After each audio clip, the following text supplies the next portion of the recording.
চাই। আমার পাশে আমার ডিরেক্টর আছে। সত্যি কথা বলতে চাই, এই কাজটা আমি শুরু করেছিলাম ওয়েব ফিল্ম হিসেবে।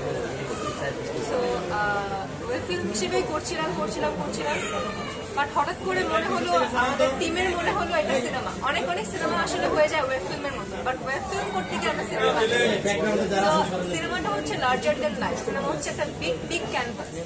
তো যেহেতু ওয়েব ফিল্মটা সিনেমার মতন হয়ে গেছে, তো এখানে আসলে নিশ্চয়ই কোনো কিছু আছে দেখেই সিনেমার মতন হয়ে গেছে।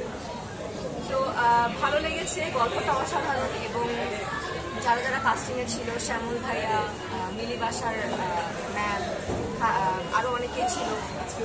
তো সব মিলিয়ে একটা আমার কাছে মনে হয় একটা ফুল যেই সাইকো থ্রিলার মুভি বলা হয়, সে পুরো একদম সাইকো থ্রিলার মুভি একটা বলা চলে আমার।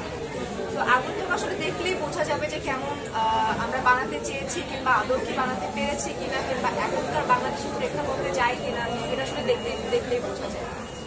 বাট আমি এখন পর্যন্ত, টু বি ভেরি অনেস্ট, এখন পর্যন্ত যেহেতু রাফি ভাই আমার পাশে ছিল, তার কথাই বলতে কোনো অসুবিধা নেই।